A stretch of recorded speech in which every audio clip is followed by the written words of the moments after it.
Kita akan belajar kitab Filemon hari ini. Maaf lagi sekali saya tanya, jangan marah. Jujur, hamba-hamba Tuhan yang selama jadi hamba Tuhan, berapa kali ibu bapak sudah pernah khotbah kitab Filemon? Dalam hati saja jawabnya, jangan di mulut. Ya supaya nggak ketahuan kalau salah, itu maksud saya. Begitu pula jemaat. Selama saudara jadi jemaat, jadi orang Kristen, sudah berapa kali saudara pernah mendengar gereja khotbah tentang kitab Filemon? Terus terang, kitab Filemon itu kitab yang sulit dikhotbahkan. Kenapa sulit? Maaf, kalau tidak ada hati untuk pelayanan anak-anak, kitab Filemon tidak akan punya arti. Kalau tidak punya hati untuk pelayanan di penjara, maka kitab Filemon tidak bisa dimengerti. Karena Tuhan mempercayakan saya 2 pelayanan ini di penjara dan anak-anak, maka kitab Filemon itu luar biasa. Saya tidak tahu sudah berapa ratus kali saya mengajarkan kitab Filemon. Setiap kali saya mengajar kembali ada yang baru. Dan hati saya begitu di-strom oleh Roh Kudus untuk mengasihi anak-anak dan orang-orang masih dalam penjara. Pasti saudara bingung waktu saya sampaikan kitab Filemon ada tentang anak-anak. Mana ayatnya? Nanti kita akan lihat. Gereja yang punya pelayanan di penjara, maaf saya tidak menghakimi, tidak menyinggung, tapi supaya gereja belajar. Gereja yang punya pelayanan di penjara tapi hanya sekedar khotbah dan pelayanan kebaktian, maka kitab Filemon pun tidak akan ada artinya. Tapi gereja yang punya pelayanan di penjara sampai mengurus keluarga yang ditinggal oleh narapidana itu, maka gereja itu akan ngerti kitab Filemon. Ngerti maksudnya? Jadi yang sekedar khotbah di penjara nggak akan terbuka. Multimedia ada di layar nanti Alkitab Filemon. Oke, terima kasih. Karena HP saya lagi dicas, baterainya habis, hari dipakai terus tadi. Nah sekarang saya akan lihat di sana. Filemon itu namanya hanya 3 kali atau 4 kali disebut di Perjanjian Baru. Tetapi 2 kitab yang atas nama Filemon itu punya pengaruh besar. Saudara, Filemon itu orang kaya, pengusaha yang sangat cinta Injil dan cinta gereja Tuhan. Filemon itu mendonasikan uangnya cukup banyak untuk Rasul Paulus, untuk pelayanan Perjanjian Baru, cukup banyak. Sahabat baiknya Paulus. Nah, mengapa ada surat Filemon? Walaupun cuma 1 pasal, pendek Filemon itu cuma 1 pasal. Gara-gara suatu hari ada narapidana anak muda namanya Onesimus. Hari itu dia bebas. Ternyata dia nggak mau keluar dari penjara. Nah, kan aneh bukan? Biasanya orang di penjara yang cepat keluar gak? Iya, tapi Onesimus tidak mau. Nah, yang bingung bukan orang tuanya, yang bingung Paulus. Kenapa anak ini gak mau keluar? Lalu Paulus tulis surat kepada Filemon. Ternyata dalam surat itu Paulus menjelaskan, Onesimus ini mantan karyawan atau budak, saya tidak jelas di Alkitab, dari Filemon. Rupanya Onesimus ini melakukan kriminal di rumah Filemon, maka itu dimasukkan penjara. Di penjara anak ini berjumpa Paulus, dan ternyata anak ini tidak punya orang tua. Maka ketika dia jumpa Paulus, dia jadi ayah buat Onesimus. Nah, di hari anak ini bebas, dia nggak mau keluar. Dia ingin tetap tinggal dengan papanya masih di penjara. Mengharukan nggak, saudara? Paulus tahu walaupun dia juga butuh Onesimus, Nanti katakan lihat di satu ayat, aku sudah tua Filemon, tapi dipenjarakan karena Injil. Orang tua gak usah bilang masuk penjara. Kalau lagi sakit perlu ada yang nolong gak? Malam gak bisa tidur, butuh air panas, capek minta dipijat. Harusnya Paulus pun berat melepaskan anak ini, tapi dia harus keluar. Paulus tahu masa depannya, gak boleh di sini. Nah, satu-satunya cara dia harus kembali kepada mantan majikannya, yang tidak lain adalah sahabat Injil dari Paulus. Dan dia tulis surat pada Filemon, terimalah anak ini seperti aku sudah menerima dia. Paulus menjadi garantor. Tahu kata garantor? Menjadi penanggung jawab. Maaf ya saudara, saya cuma cerita. Nama saya Pendeta Daniel Alexander itu ada di Kementerian Kehakiman. Bukan karena saya berlaku jahat, tidak. Kenapa nama saya ada di Kementerian Kehakiman? Karena saya suka menjadi garantor mereka-mereka yang sudah bebas, tapi PB, tahu kata PB? Pembebasan bersyarat. Saudara harus catat, agama yang paling dekat dengan urusan penjara adalah Kristen. Kitab suci agama yang paling identik dengan penjara adalah kitab suci Injil. Kenapa? Baca mulai dari zaman Musa sampai perjanjian baru. Berapa persen saudara-saudara kita, nabi-nabi, orang-orang hebat ada dalam penjara? Betul? Paulus penulis 14 kitab perjanjian baru. Bayangkan 27 kitab perjanjian baru, 14 itu tulisan Paulus. Dari mulai kitab Roma sampai Ibrani itu 14. Berarti Paulus menulis lebih dari 50% perjanjian baru. Yang mengagumkan saudara, Paulus ini gak pernah ketemu Tuhan Yesus bareng semenit pun. Betul tidak? Bagaimana pribadi yang gak pernah jumpa Yesus semenit aja gak pernah, karena dia benci, bukan? Tapi bisa nulis 14 kitab dari 27. Petrus yang paling dekat dengan Tuhan Yesus cuma nulis 2 surat, 1 dan 2 Petrus. Yohanes yang sampai bisa bersandar di dada Yesus menulis Injil dan 3 surat dan 1 wahyu. Kenapa Paulus bisa begitu banyak? Ini rahasia luar biasa. 14 kitab yang dia tulis sebagai perjanjian baru yang sampai hari ini sebagai otoritas tertinggi, masih ingat tadi konstitusi, 70%-nya ditulis waktu dia dalam penjara. Kitab Filipi, kitab sukacita, ditulis di mana? Penjara. Kata penebusan adanya cuma di Alkitab. Di kitab suci yang lain tidak ada kata penebusan. Kata penebusan hubungan dengan penjara tidak. Pengampunan, kemerdekaan, pembebasan, itu isi kitab suci kita. Dan itu semuanya urusan penjara. Bahkan kata grasi. Di Indonesia ini hanya ada 1 orang. Bayangkan, dari 250 juta kurang lebih penduduk Indonesia, hanya ada 1 orang yang punya wewenang dan otoritas memberi grasi. Siapa orang itu? Presiden. Apa arti kata grasi? Ternyata itu bahasa Alkitab. Gratia bahasa Yunaninya, grace bahasa Inggrisnya, grasi di Indonesia itu bahasa Alkitab. Terpidana mati di Indonesia hanya punya 1 kesempatan. Kepada siapa? Presiden. Minta apa? Grasi.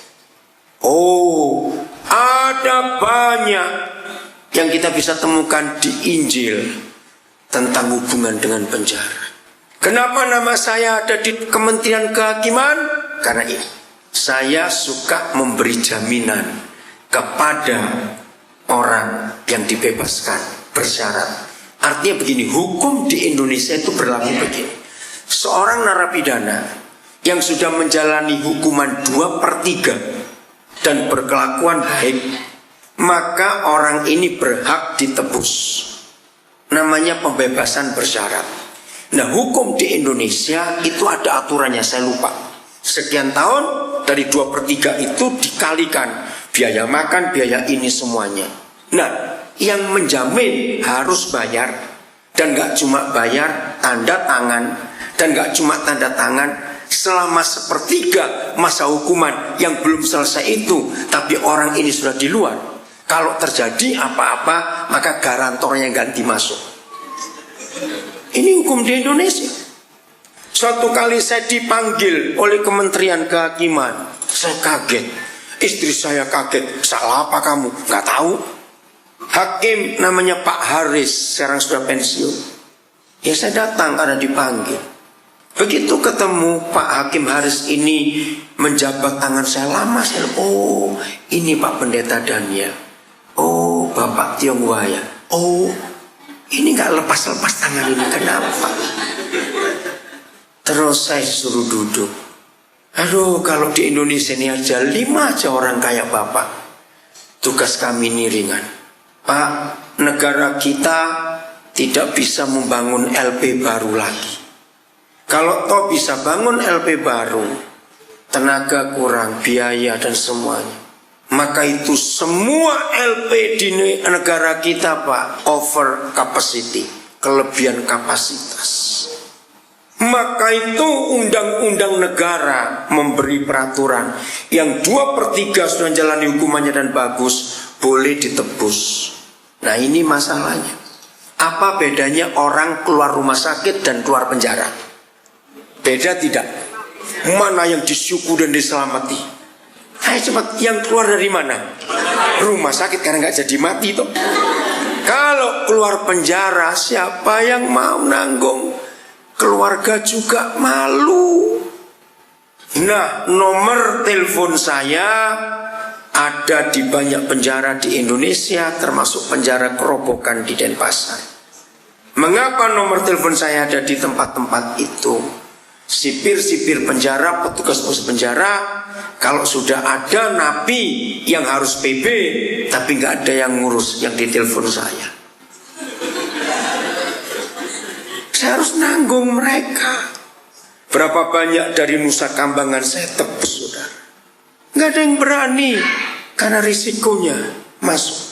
Dan mereka harus wajib lapor, tergantung kasusnya. Ada yang seminggu sekali, ada yang seminggu 2 kali, ada yang sebulan 2 kali, ada yang sebulan sekali, tergantung kasusnya. Dan wajib lapor itu selesai sepertiganya tadi itu. Akhirnya Pak Haris itu cerita, sebab tiap kali kami membaca surat PB dari LP-LP, kami tuh heran, kok nama Bapak paling banyak.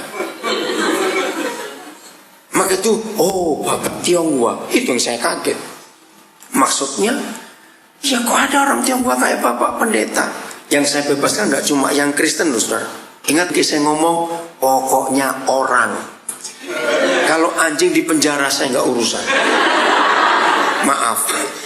Pokoknya orang saya akan tebus. Dengarkan saudara, di situ penginjilan saya berlaku luar biasa. Ya tepuk tangan loh saudaraku.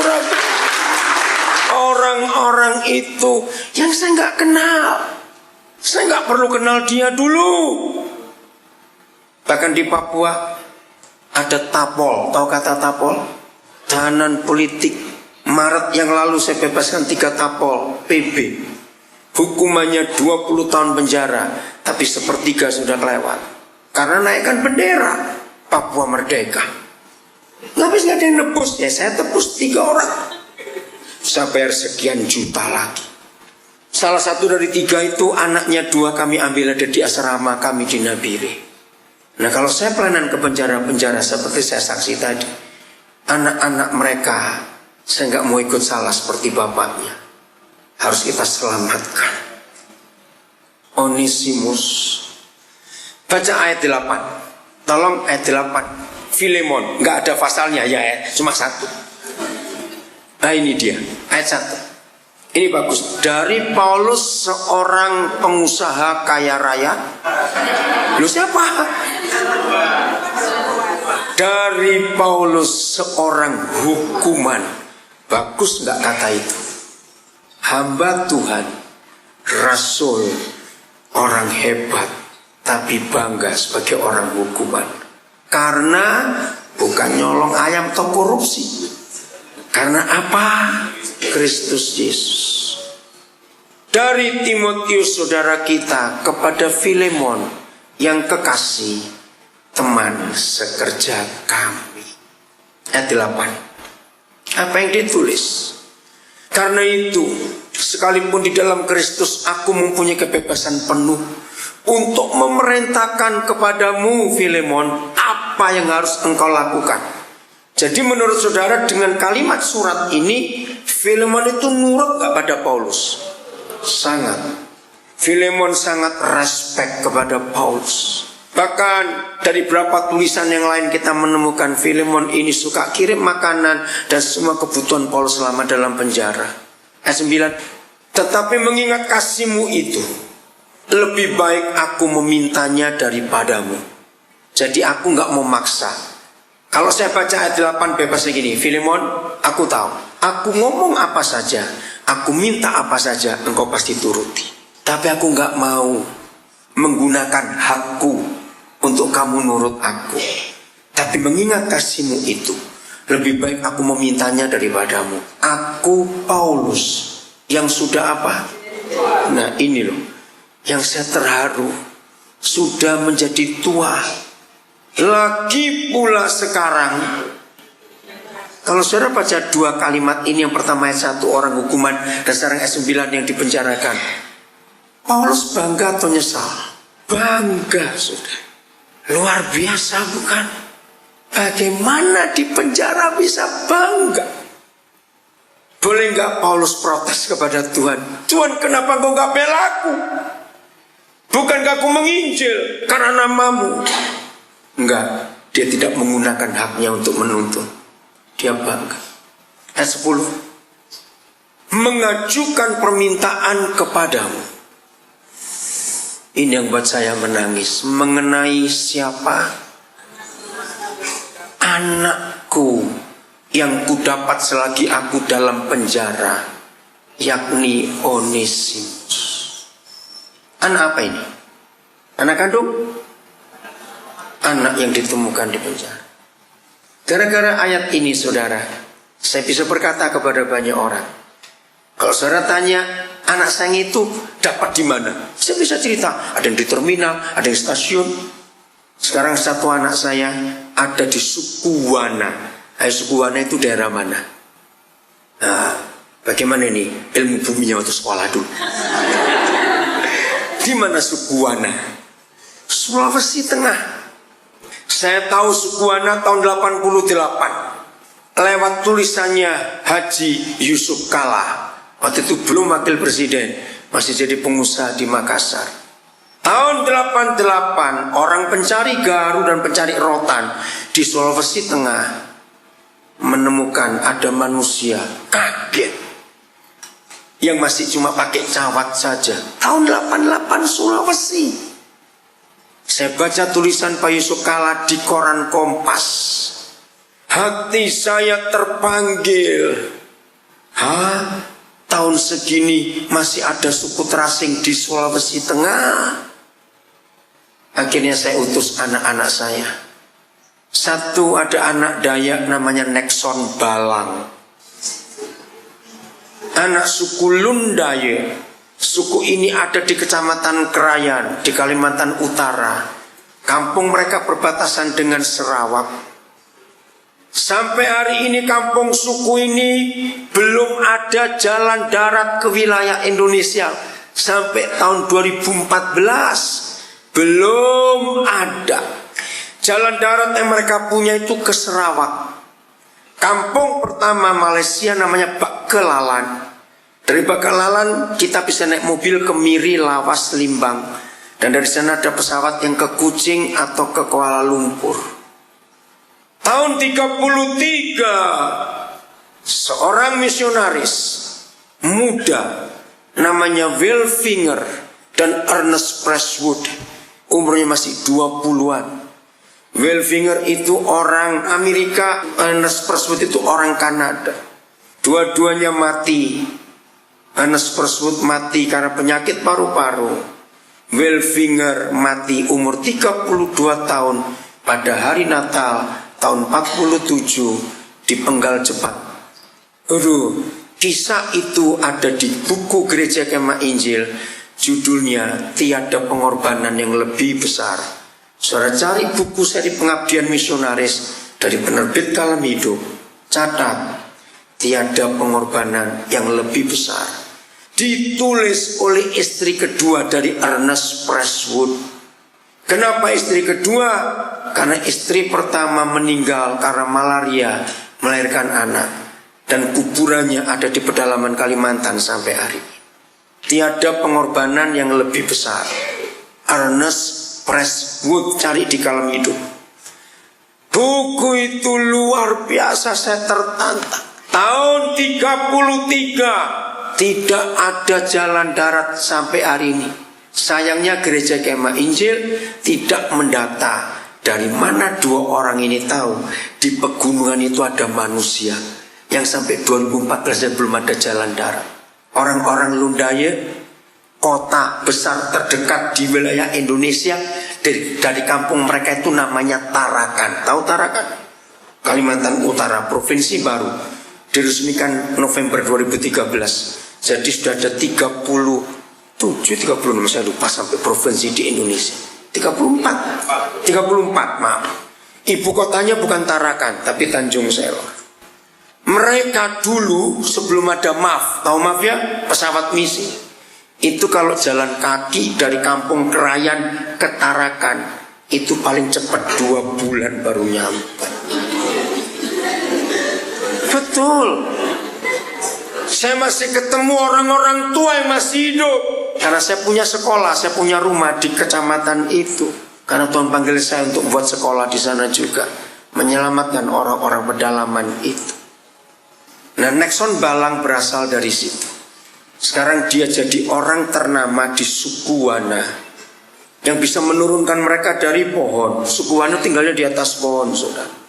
Dan Nexon Balang adalah orang pertama di luar suku yang fasih khotbah bahasa suku Wana dan sudah buat lagu-lagu rohani dalam suku Wana. Dia pemusik yang hebat. Saya bangga dengan anak kami itu. Nanti saya akan cerita lebih jauh.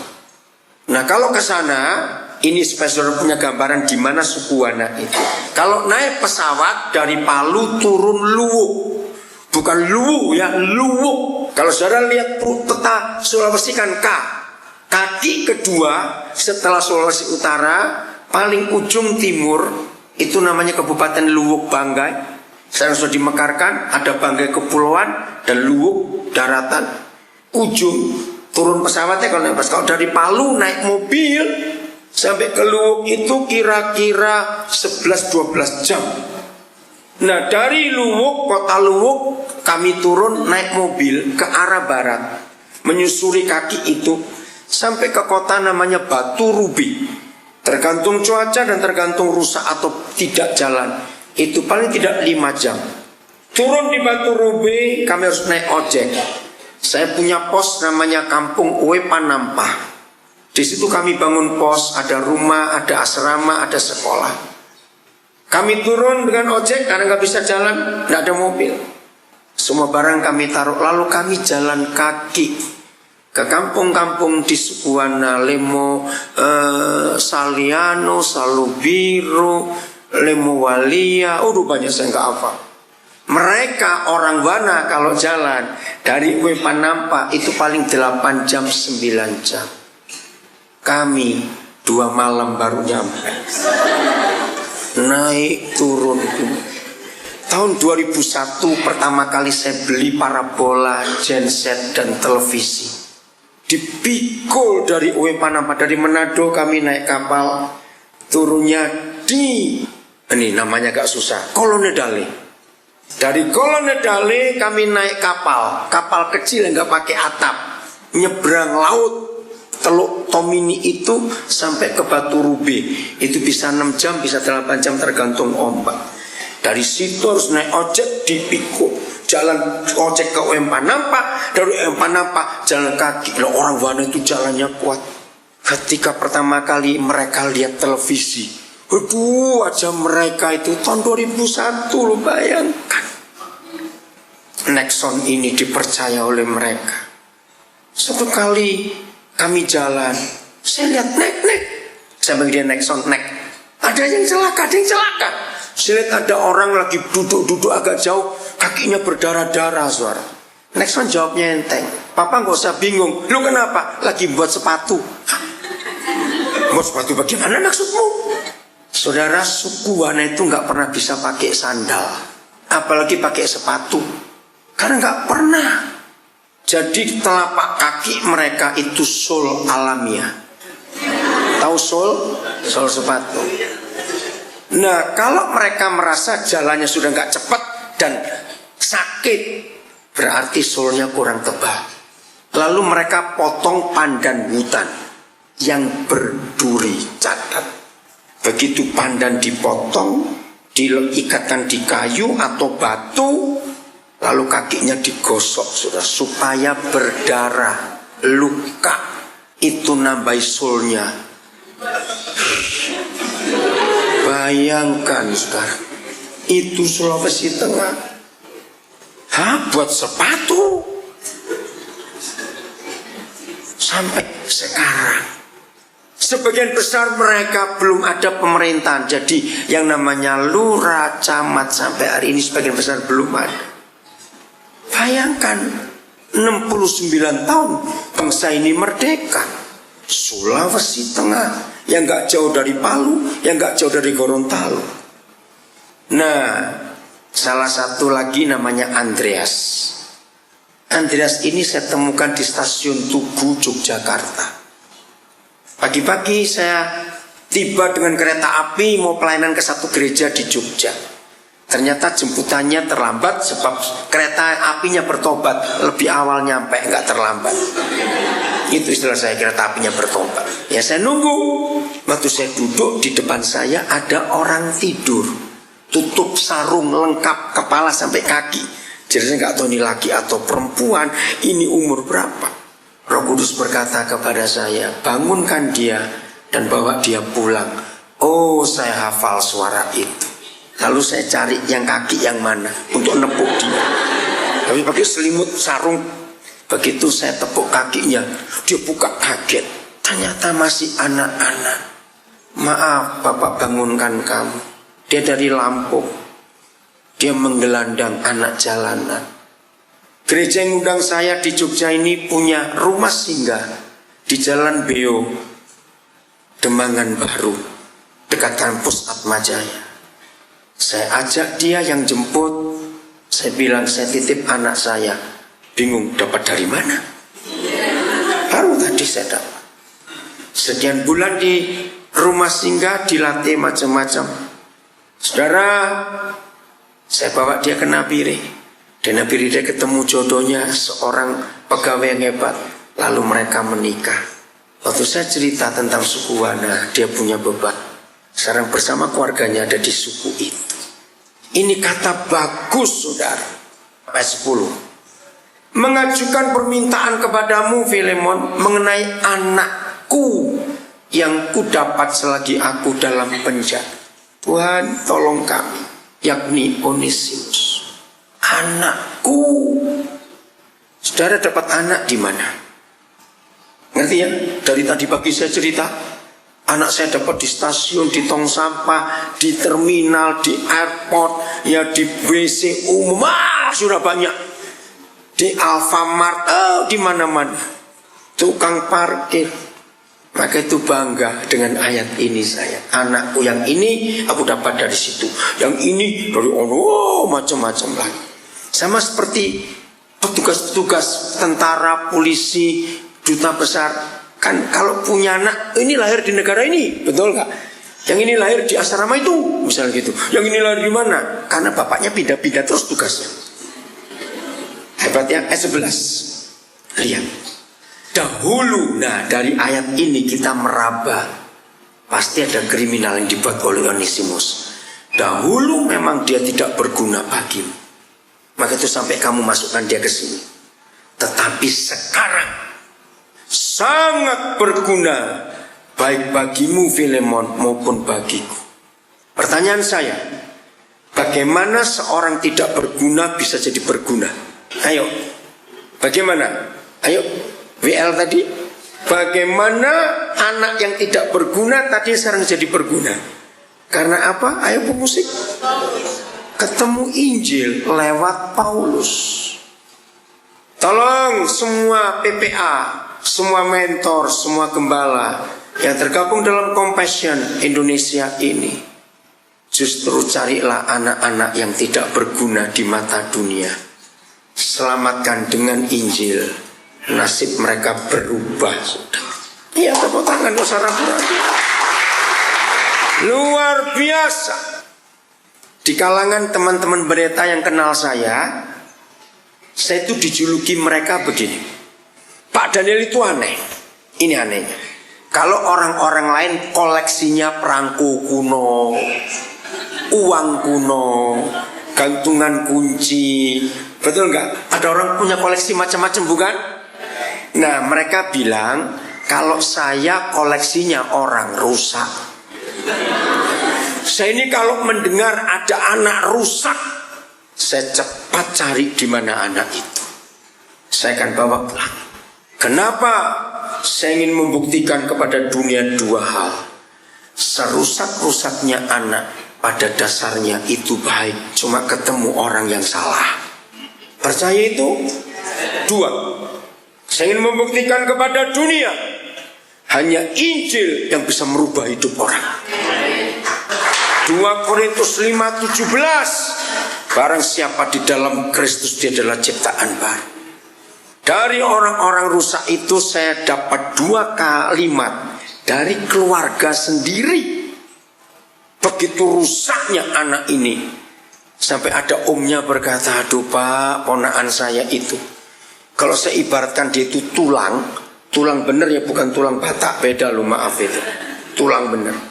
Begitu rusaknya tulang itu, sampai anjing pun sudah gak suka. Rusaknya kayak apa ini? Tapi puji Tuhan, dengan Injil yang saya beritakan, tulang rusak itu jadi berguna, saudara. Yang kedua, ada keluarga memberi ilustrasi. Aduh, kami gak tahu dengan anak ini. Pokoknya begini kalau saya gambarkan. Kalau dia itu kertas Pak, dibakar gak terbakar, direndam gak basah. Lah, kertas apa ini? Begitu rusaknya anak itu, sekarang dia jadi orang hebat. Apa koleksi saudara? Harusnya jiwa-jiwa yang hancur itu kumpulkan. Dengan Injil mereka berubah. Dulu tidak berguna, tapi sekarang berguna. Ayat 12. Pelayanan saudara dan pelayanan saya bisa merubah sampai seperti itu. Amin. Ayat 12 atau 11 tadi, saya lupa. 12.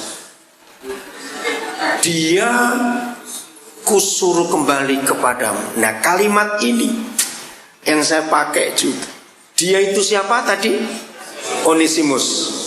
Dia, kalau Paulus sebut dia, yaitu, lo baca, buah hatiku. Apa kata lain buah hatiku?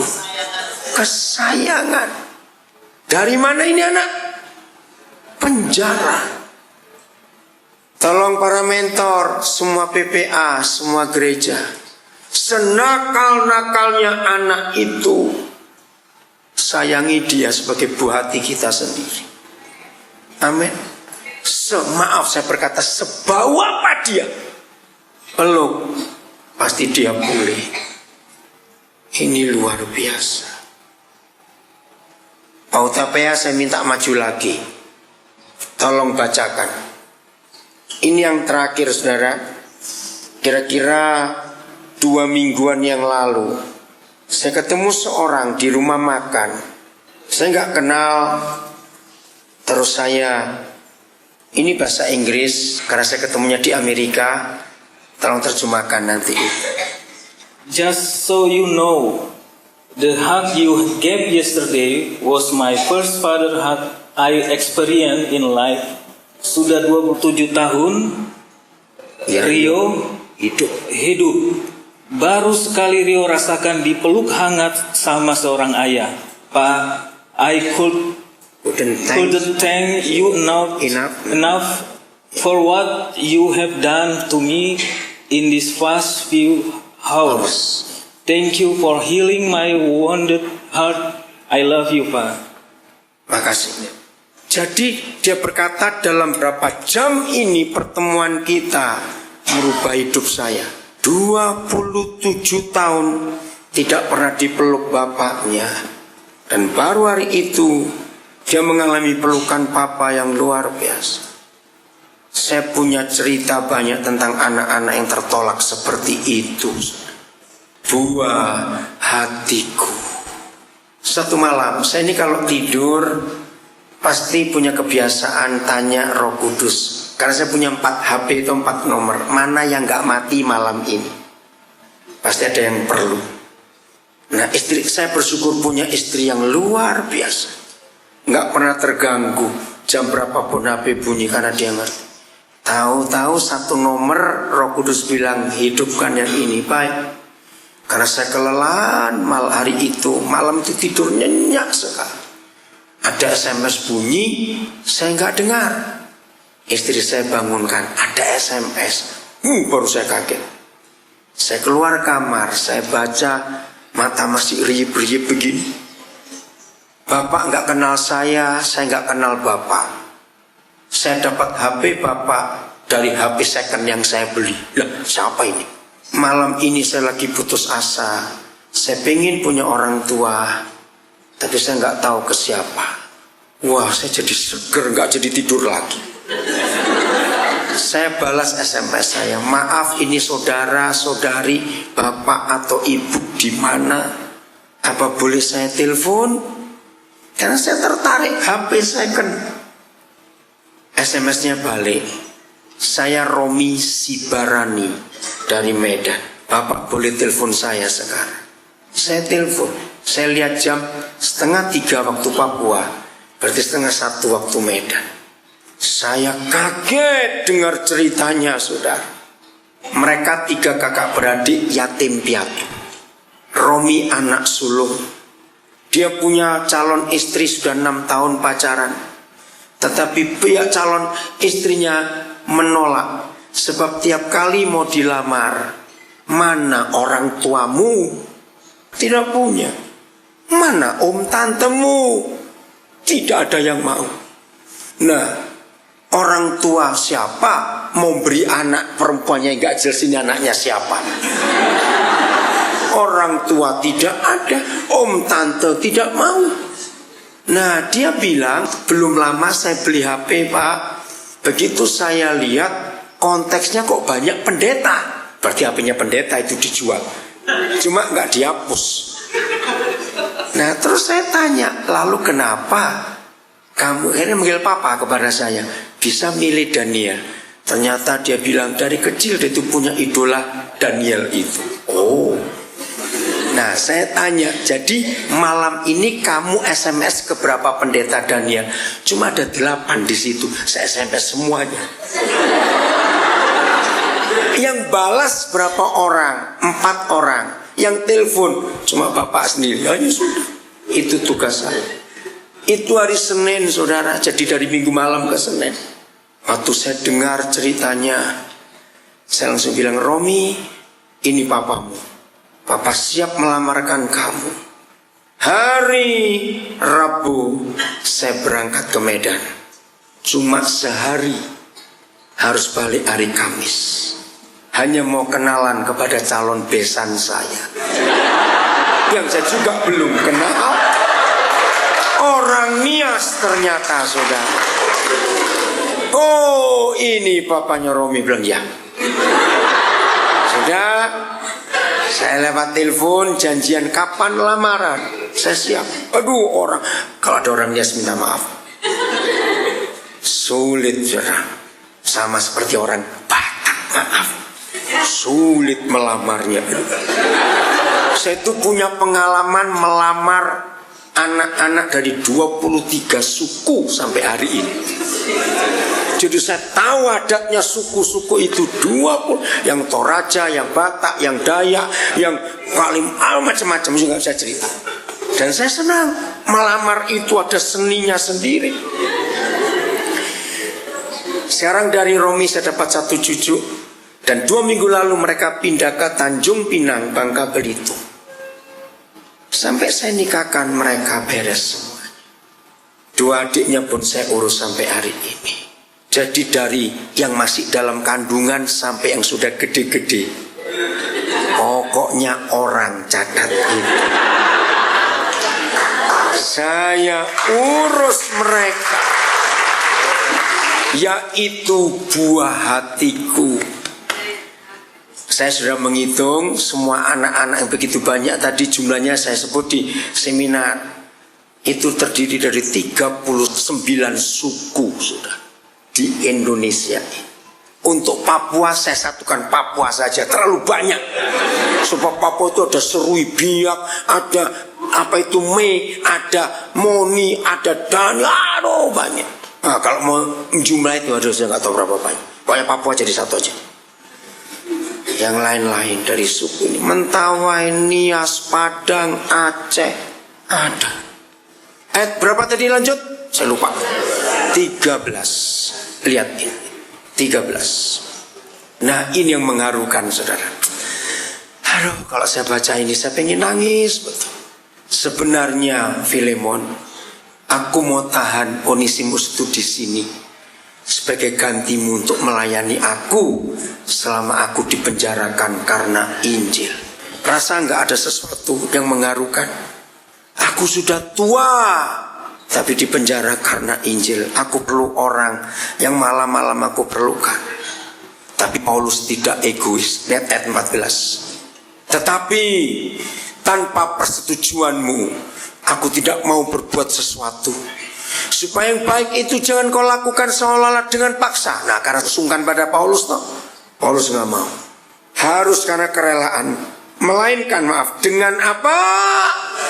Suka rela.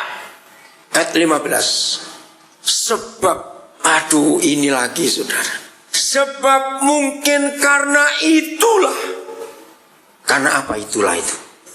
Iya karena itulah kriminal. Tapi sebetulnya karena Injil. Dia dipisahkan sejenak daripadamu, supaya engkau dapat menerimanya kembali untuk berapa lama? Nanti lihat ayat 16 mengharukan. Kalau enggak karena Injil, berarti dipisahkan enggak Onesimus dari majikannya Filemon? Tidak, berarti dia akan tetap kerja sebagai budak di rumah Filemon. Tapi karena itulah, karena untuk dengar Injil itu, setan berhasil memakai Onesimus jadi jahat atau kriminal, saya enggak tahu. Dipisahkan sejenak daripadamu, supaya engkau dapat menerima untuk selama-lamanya. Bukan sebagai apa? Ayat 16. Ayo ayat 16. Ayat 16. Bukan lagi sebagai apa? Hamba. Melainkan lebih daripada hamba, yaitu sebagai saudara yang kekasih. Karena apa? Darah Yesus. Bagiku sudah demikian. Bahkan anak bukan buat Paulus, apalagi bagimu Filemon, baik secara manusia maupun di dalam Tuhan. Ayat 17. Kalau engkau menganggap aku temanmu seiman. Saudara pernah dengar kata substitusi? Pengganti hukuman. Paulus menggunakan hukum Romawi. Ingat waktu Tuhan Yesus diadili, kebiasaan Romawi mencari pengganti. Siapa yang ditawarkan Pilatus kepada rakyat? Barabas. Sebab ketahuan Barabas ini penjahat kelas tinggi. Tapi bangsa itu sudah kesetanan. Lepaskan Barabas, salibkan orang yang satu ini. Jadi zaman dulu masih ada pengganti. Paulus menggunakan hukum Romawi. Kalau engkau menganggap aku temanmu seiman, Terimalah dia seperti Filemon menerima siapa? Paulus. Berarti Onesimus sudah berubah jadi seperti Paulus tidak? Sudah. Saudara, ini luar biasa karena Injil. Ayat 18. Nah, ayat ini yang menerangkan dia bersalah di rumah majikannya. Dan kalau dia sudah merugikan engkau ataupun apa? Berhutang padamu. Kira-kira apa kriminalitasnya? Mencuri, kira-kira. Aduh saudara, ini saya terharu. Gara-gara ayat ini saya berani menjadi tanggungan garantor untuk mereka yang dapat PB tapi gak ada yang mau jamin. Siapa pernah dengar kata Bali 9? Saya pernah ketemu mereka bersembilan di Kerobokan beberapa kali. Dari 9 ada 2 yang sudah terima Yesus. Satu namanya Andrew Chang, satu-satunya orang Chinese dari 9. Dan kedua namanya Lu, ini orang kulit putih. Mereka semua divonis hukuman mati. Andrew Chang ketemu Yesus waktu dia bunuh diri, saudara. Karena dia gak ada harapan untuk bebas. Bunuh diri pertama ketahuan petugas. Jadi belum melakukan, dia ditolong. Bunuh diri kedua gak ada orang, dia gantung diri. Sebelum dia putus nyawa, Yesus Tuhan hadir. Dia batalkan bunuh diri. Sekarang Andrew Chan ini jadi gembala di LP Kerobokan. Sudah fasih bahasa Indonesia. Luar biasa. Aduh, saya sering telepon kontak dia. Dia manggil saya papa juga. Saudara, ayo jadi substitusi garantor. Ayat berikut. Ayat berapa tadi saya lupa. 19. Aku Paulus. Ada kata apa? Menjaminnya dengan tulisan tanganku sendiri. Apa arti kalimat dengan tulisan tanganku sendiri dalam bahasa hukum? Jaminan, bukan tulisan orang lain. Aku garantornya, aku penjaminnya. Yesus Tuhan mau tergantung di kayu salib. Dia menjamin siapa? Saya.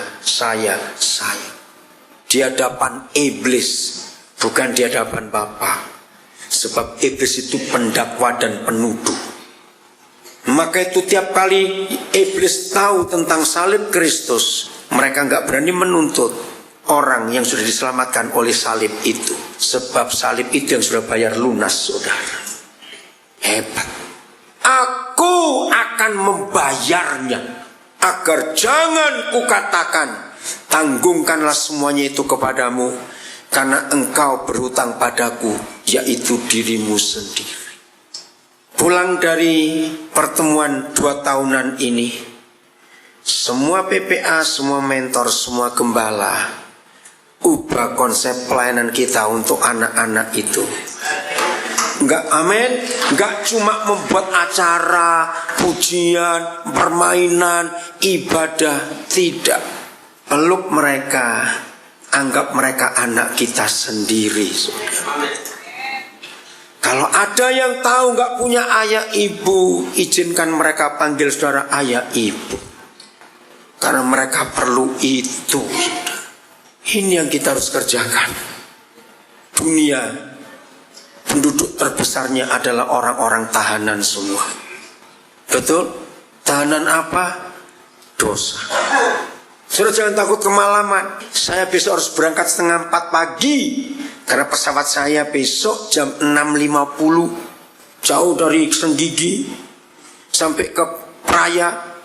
Lalu pagi jam 9 saya ada pertemuan di Jakarta.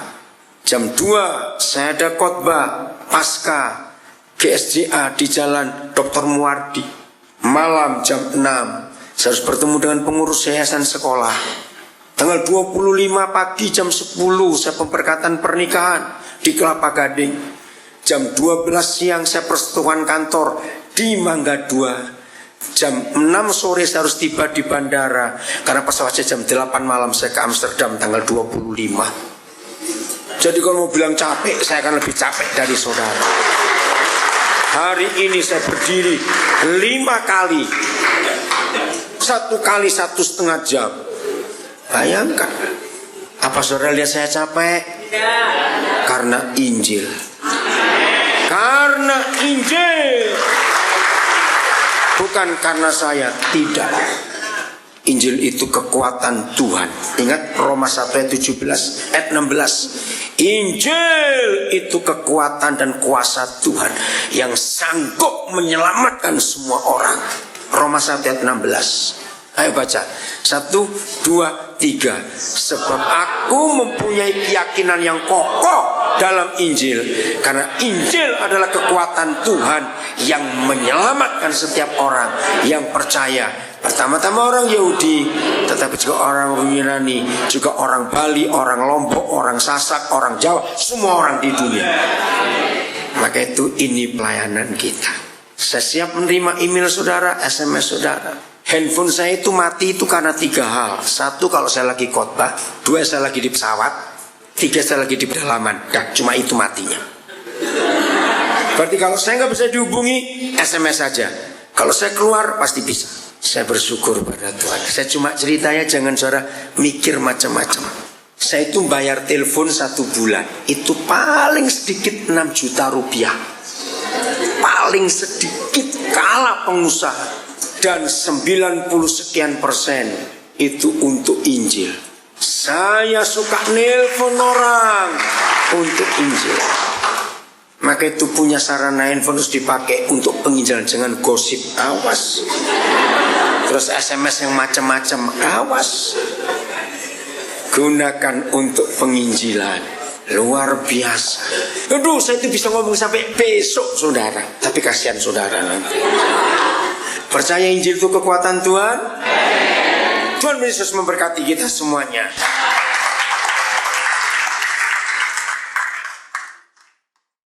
Kita akan belajar kitab Filemon hari ini. Maaf lagi sekali saya tanya, jangan marah.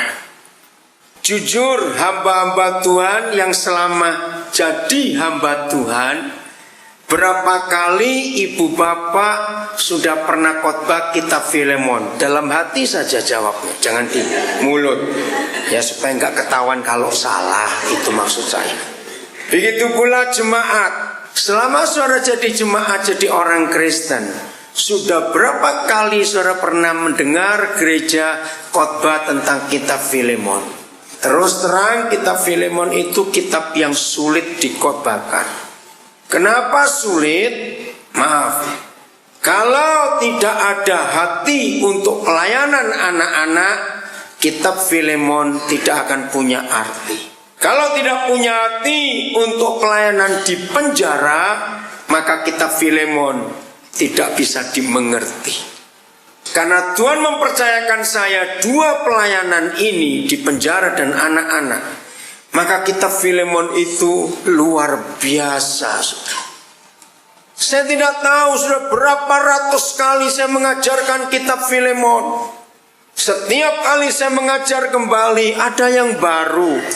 Dan hati saya begitu di-strom oleh Roh Kudus untuk mengasihi anak-anak dan orang-orang masih dalam penjara. Pasti saudara bingung waktu saya sampaikan kitab Filemon ada tentang anak-anak. Mana ayatnya? Nanti kita akan lihat. Gereja yang punya pelayanan di penjara, maaf saya tidak menghakimi, tidak menyinggung, tapi supaya gereja belajar. Gereja yang punya pelayanan di penjara, tapi hanya sekedar khotbah dan pelayanan kebaktian, maka kitab Filemon pun tidak akan ada artinya. Tapi gereja yang punya pelayanan di penjara sampai mengurus keluarga yang ditinggal,